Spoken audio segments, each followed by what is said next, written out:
nos separará do amor de Deus que está em Cristo Jesus, aquele que veio, se sacrificou por nós e nos justificou de todo pecado. Ele justifica aquele que crê no nome dele. Ele justifica aquele que manifesta a fé no nome de Jesus. Esse é o tema do vídeo de hoje, continuando aquela passagem lá de Romanos 8, a partir do versículo 33. A gente vai meditar um pouco nessa passagem tão maravilhosa e espero que possa edificar a sua vida cada vez mais. Então já se inscreve no canal e ativa o sininho das notificações para você não perder os próximos vídeos, que eu vou estar postando aqui todas as semanas, amém? Então vamos continuar e ele diz assim: quem intentará acusação contra os escolhidos de Deus? Se você enfrenta uma perseguição hoje, se você enfrenta um problema na família, alguma dificuldade na sua vida, saiba que Deus é com você. Glória a Deus, meu irmão. Então, quem tentará fazer alguma coisa contra você? Quem tentará acusação contra os escolhidos de Deus? Sabe por quê? Ninguém pode fazer isso, porque é Deus quem os justifica. É Deus quem nos justifica, meu irmão, se vivemos por Ele, se temos uma vida com o nosso Deus Todo-Poderoso, se vivemos seguindo os seus mandamentos, se vivemos conforme a vontade dEle, que é a palavra dEle, se vivemos pelo nome do Senhor Jesus, se o servimos como filhos de Deus, então Ele nos justifica. Ele traz a justiça do alto e se manifesta na nossa vida em forma de vitória contra os nossos inimigos, em forma da manifestação do poder dele na nossa vida. Tudo isso através da fé. Eu tenho visto nesses últimos dias, meus irmãos, que a fé, de fato e de verdade, é a nossa maior arma para vencer o mundo, para vencer o mal, para permanecer até o fim, para um dia alcançarmos a eternidade, a salvação eterna. A fé sobrenatural. Eu tenho aqui no canal alguns vídeos falando sobre a fé, os tipos de fé, como manter a fé, como alcançar essa fé, e eu vou deixar na última tela desse vídeo aqui para você dar uma olhada depois. Mas que a gente sempre tenha em mente que a fé é que faz a mão de Deus se mover em nosso favor. Claro, tem os momentos em que devemos esperar nele.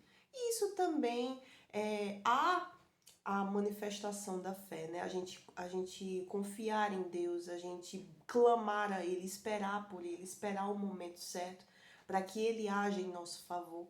Mas há outros momentos em que as dificuldades vêm, os problemas chegam e a gente sabe que a raiz de todo o mal desse mundo, de tudo que acontece, das dificuldades, dos problemas, da família, enfermidades, tudo isso tem raiz do diabo, tem raiz do inferno. Só que muitos não querem enxergar isso ou acabam dando de ombros, deixam para lá. Muitos se enfurecem com as pessoas, mas a nossa verdadeira luta, a nossa verdadeira guerra é contra o inferno, é contra as hostes espirituais da maldade, nos lugares celestiais. O plano espiritual é real, meus irmãos, e ele influencia muita coisa aqui nessa terra, influencia aqueles que ainda não são de Jesus. Então, a pessoa que vive sua vida nesse mundo distante de Jesus, ela está à mercê das armadilhas, dos planos do diabo, das investidas do mal. E o servo de Deus, ele está aqui, Jesus ele disse, no mundo tereis aflições, porque o mundo jaz no maligno, e nós que somos de Cristo, a gente está andando na contramão desse mundo. Então, é certo que o mal vai tentar nos destruir. É certo que as coisas vão vir para tentar nos parar. Mas quem tentará acusação contra os escolhidos de Deus? Então essa palavra aqui, ela traz confiança, ela traz segurança, ela traz uma certeza de que Deus nos justifica. Ele justifica aquele que é dele, ele guarda aquele que é dele. Ele protege, ele livra aquele que é dele, aquele que é dele. Então, tudo isso é pela fé. É pela fé quando a gente empenha a nossa fé na palavra de Deus, em tudo que ele diz, em tudo que ele nos transmite. Então a gente começa a lutar com as armas certas, a gente começa a enxergar a ação do mal em diversas situações do dia a dia. E a gente começa a lutar, a repreender o mal, a amarrar toda a ação do diabo. E isso vai fazendo a gente se fortalecer. Então, mas a gente também tem que esperar em Deus. Então, tudo isso é uma comunhão com Deus, é uma intimidade com Deus, é uma vida com Deus. Então, meus irmãos, eu quero estar sempre trazendo para vocês, através desses livros, desses vídeos, dessas meditações, o entendimento,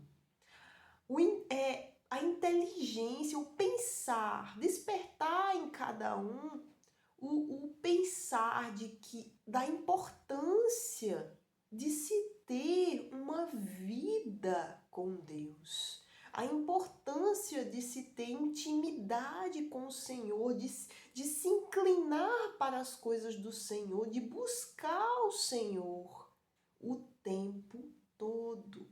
De você chegar na sua casa e começar a repreender o mal. De você chegar em qualquer lugar e você já está em espírito.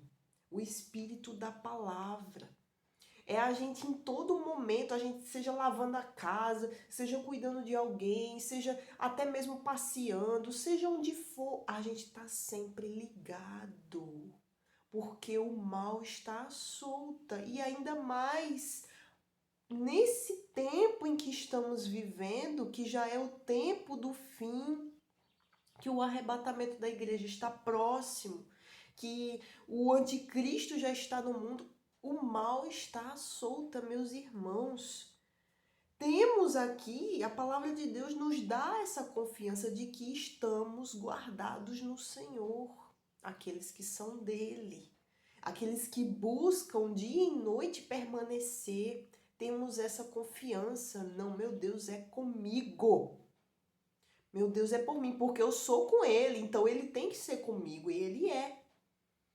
E a gente tem autoridade, meus irmãos, no Espírito Santo, por isso a importância da gente ter o Espírito Santo dentro de nós, que Jesus, que é aquele que batiza com o Espírito Santo, ele nos dá autoridade no nome dele, porque ele venceu o inferno, ele venceu a morte. Então, aquele que tem o Espírito Santo de Deus, esse tem autoridade sobre todo o mal.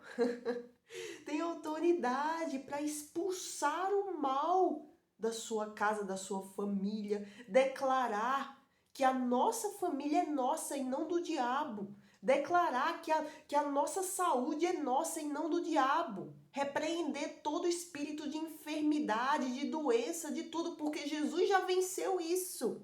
Jesus já venceu e eu tô aqui hoje, meu Deus, me permite estar aqui hoje, ter a minha vida hoje, porque ele venceu lá na cruz, porque ele me deu essa vitória. Eu criei no nome de Jesus, então eu vivo Eu não vivo mais eu, mas Cristo vive em mim. Então isso tem que ser uma realidade, meu irmão. Isso, a gente tem que viver a palavra de Deus. Ela não está aqui só como um livro bonitinho que tem que ficar na estante, ou que a gente medita todo dia, beleza, mas essa palavra, ela tem que se materializar na nossa vida.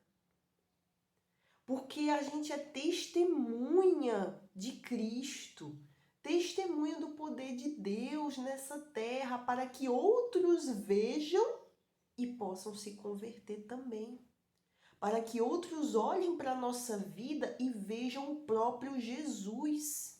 Deus, ele quer que sejamos... ele nos criou como sua imagem e semelhança. Só que quando aconteceu o pecado vir, isso manchou a semelhança que deveríamos ter de Deus. Desde o início, lá desde Adão e Eva, a desobediência, o pecado entrou no mundo. E deu no que deu, a gente está aqui agora. Mas Deus, ele mandou o Senhor Jesus para rasgar o véu do templo. Esse rasgado véu, de cima a baixo, é para nos permitir nos achegar novamente à presença de Deus, por nós mesmos, sem intermediário, sem nada, mas sim nós simplesmente nos colocarmos na presença de Deus. Então nós temos essa oportunidade, a gente tem esse direito, temos o direito de nos voltar para Deus, de, de nos arrepender e ter uma nova vida. Viver em novidade de vida e não numa vidinha medíocre nesse mundo podre que só tem mal, que só tem desgraça. Não, Deus, ele prepara algo muito maior. Mas a gente está aqui, a gente vai passar por luta para poder chegar nesse algo maior, na eternidade.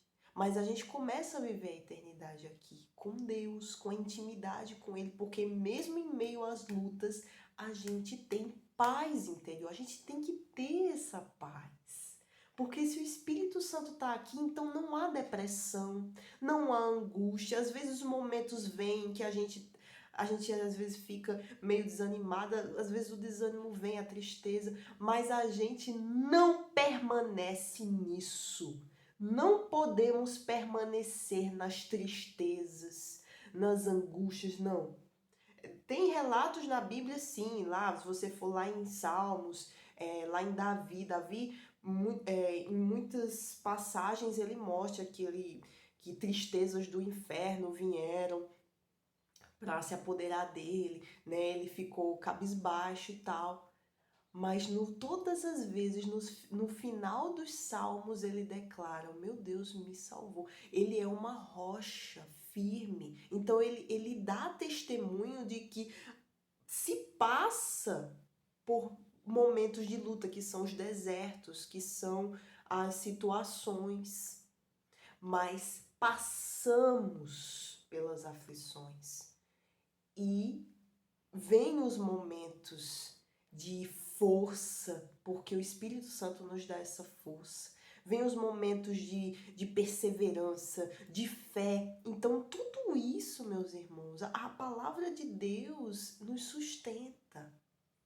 A palavra de Deus, que é o próprio Senhor Jesus, que enviou o seu Santo Espírito, que nos batiza com o Espírito Santo. Você está vendo a atmosfera espiritual que é quando a gente decide mergulhar nas coisas de Deus?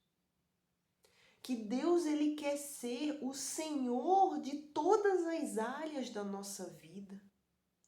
Que ele quer não estar apenas do nosso lado, ele quer estar dentro de nós. Porque dentro de nós, o Espírito Santo vai poder trabalhar no nosso coração. Mas começa aqui. Começa na mente. começa no intelecto, ou seja, na decisão que você e eu temos que tomar de nos inclinar para o Espírito. Porque quem comanda nós, a nossa pessoa, quem comanda? Tem que ser a cabeça, porque o corpo sem a cabeça, como é que ele vai andar? Como é que ele vai fazer as coisas? Deus, ele faz tudo perfeito. Não tem como o meu corpo andar sem a cabeça e a cabeça andar sem o corpo, né? Mas tudo começa num pensamento, tudo começa na cabeça, na mente. E a decisão de se voltar para Jesus também começa aí. É uma decisão sábia.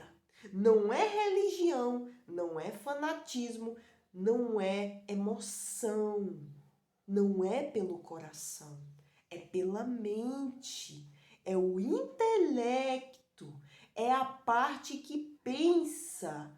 Se eu ficar sem Jesus, se eu permanecer a minha vida inteira vagando por esse mundo, buscando as coisas desse mundo, no final da minha vida, quando chegar o dia da minha morte, eu vou para o inferno. Isso não é fanatismo, isso não é conversa fiada, isso é a palavra de Deus. Quer entender isso? Vai lá na história do rico e do Lázaro.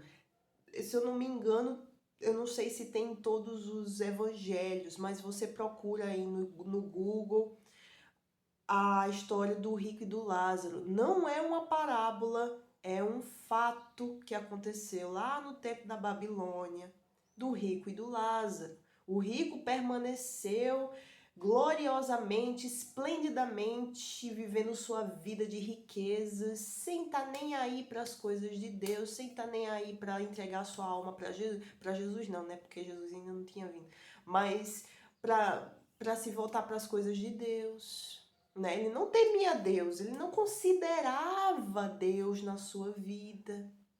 Já o Lázaro, que vivia, né, esperando as migalhas, ele mostra que ele foi salvo, porque ele, dentro dele, havia um temor a Deus, né? Porque ali aquela história que Jesus conta, ele mostra isso, que o rico foi para o inferno e Lázaro foi para o seio de Abraão, que no caso é o céu. Então, mas você vai meditar nisso daí, vamos buscar meditar nisso, para a gente entender que não é questão da religião, eu sou da religião A, B ou C, não. É uma questão da gente ter vida com Deus. É a questão da gente estar todo dia buscando nos arrepender dos nossos erros, das nossas falhas. A gente está buscando permanecer em santidade ao Senhor. Muitos dizem, como é que eu vou ser santo? Não, eu não consigo, não dá para ser santo como Jesus. Olha que dá para a gente buscar sermos semelhantes ao Filho de Deus. Isso só é possível, meu irmão, quando a gente tem o Espírito Santo. Porque, novamente eu volto, o Espírito Santo vai nos guiar pela mente a guiar o coração, a guardar o coração. Porque o coração, né, na palavra de Deus diz que o coração é enganoso. Né? O coração, quem o conhecerá? E o problema do ser humano é que o ser humano ele gosta muito de emoção, né? Na nossa natureza, a gente se emocionar, a gente levar muitas coisas para a questão dos sentimentos. Só que o coração é enganoso. Por quê? Porque ele está ligado à nossa alma, ele está ligado à carne. Na verdade, a nossa alma ela está ligada ao coração, que está ligada à nossa carne. E a nossa carne é corrupta desde o princípio, lá de Adão e Eva. Então, tudo isso eu estou querendo mostrar para vocês a importância da gente viver no Espírito da palavra de Deus. Que a palavra é viva e eficaz, ela é vida. E quem está longe da palavra não tem essa vida. Jesus fala muitas vezes lá no Evangelho de João: sem mim não há vida. Eu sou a luz do mundo. Quem anda comigo anda na luz, mas quem não está comigo anda nas trevas, meus irmãos. E as trevas é esse mundo. Então, quem está com a mente nas coisas do mundo, vivendo para o mundo, para as coisas do mundo, essa pessoa tem vida? Obviamente não, porque vem a depressão, vem a angústia, a pessoa cai, a pessoa acaba destruindo a sua própria vida. E é o cenário que a gente vê hoje nessa terra. Então, meus irmãos, eu sei que eu saí um pouco aqui, mas está tudo incluído, né? É bom porque o Espírito Santo pode falar com vocês de diversas formas, né? Mas quem tentará acusação contra os escolhidos de Deus, aqueles que são dele, aqueles que se voltam para ele, aqueles que querem uma vida com Deus, os que querem, meus irmãos, porque eu vejo hoje em dia que por mais que a palavra seja pregada, para muitos ela não tem efeito. Porque isso está escrito lá em Hebreus. Se você for lá em Hebreus, se eu não me engano, é capítulo 4, certo? Deixa eu ver se eu acho aqui. É bem rapidinho. Hebreus, capítulo 4.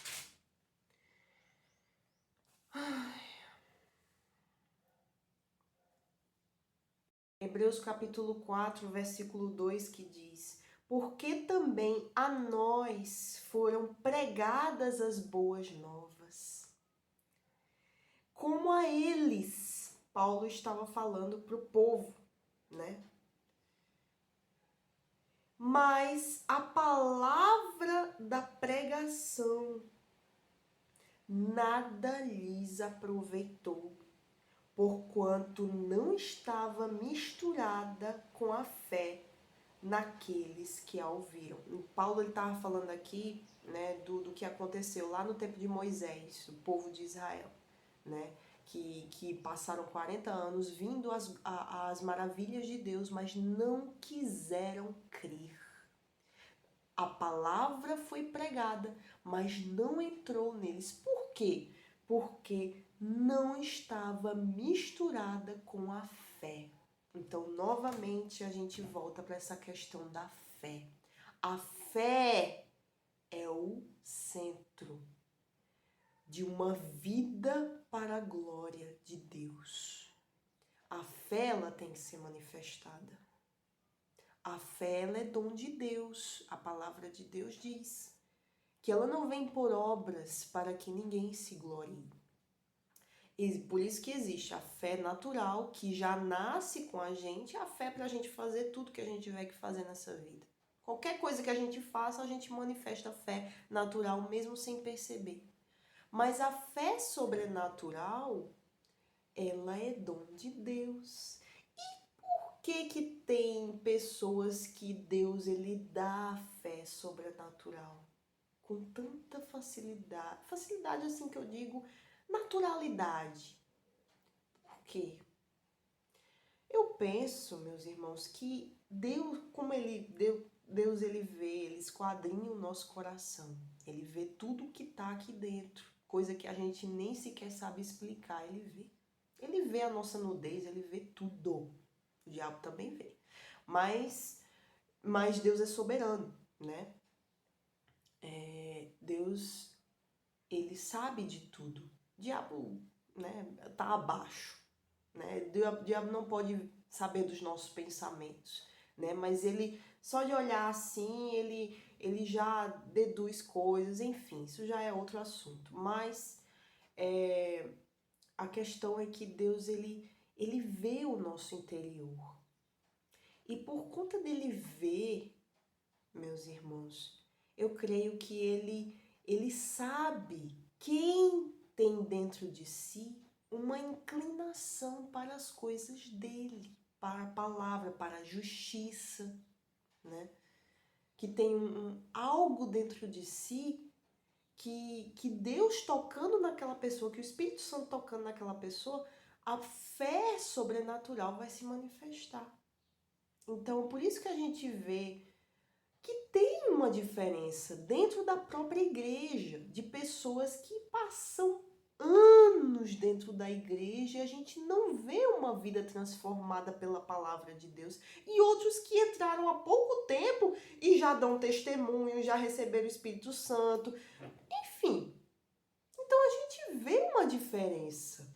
A gente vê que há dentro da própria igreja essa diferença de pessoas que passam a vida inteira escutando a palavra de Deus, mas a palavra não muda a vida delas, porque a palavra não consegue entrar dentro delas, o interior delas continua a mesma coisa, elas não dão testemunho do poder de Deus, elas não têm uma vida com Deus. Por quê? Se elas estão escutando a palavra, por que elas não manifestam o poder de Deus na vida delas? Se elas estão há tantos anos dentro da igreja, é porque há alguma coisa dentro delas e Deus sabe disso. Deus, ele sabe de tudo e por isso ainda não deu o dom da fé sobrenatural para ela. Então, o que é que tem que acontecer? Provavelmente um arrependimento sincero. Arrependei-vos, né? A primeira coisa que foi pregada antes da chegada do Messias, do Senhor Jesus, por João Batista foi o quê? Arrependimento. João Batista veio com uma missão para anteceder a volta do Senhor, a chegada do Senhor Jesus, né? Ele veio pregando o arrependimento para aqueles que queriam ter uma nova vida, para aqueles que queriam a salvação. Então ele clamava, voz que clama no deserto. E a gente não vê essas vozes hoje clamando no deserto desse mundo. Esse vídeo clama essa voz de arrependimento, chamando o povo ao arrependimento. Arrependei-vos dos seus maus caminhos, se convertam ao Senhor, mudem de rota, busquem a vida eterna, porque essa vida aqui está prestes a ter fim.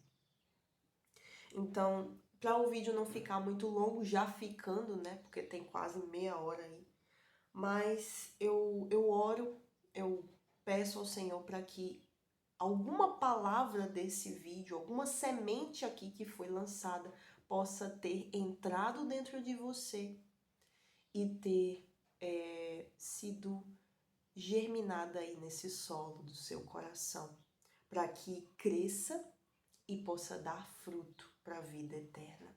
Então, não deu para eu continuar aquilo que eu estava pensando em falar, mas a gente continua no versículo 34, no próximo vídeo, sexta-feira, amém? E espero que esse vídeo possa ter abençoado, edificado a sua vida. Se edificou, se você chegou até aqui, né? Glória a Deus, que você seja muito abençoado. Então curte o vídeo, deixa o comentário aí no vídeo para que esse vídeo alcance mais pessoas, meus irmãos, para que mais pessoas possam ter a oportunidade de se voltarem 100% para o Senhor Jesus. Amém. Deus abençoe.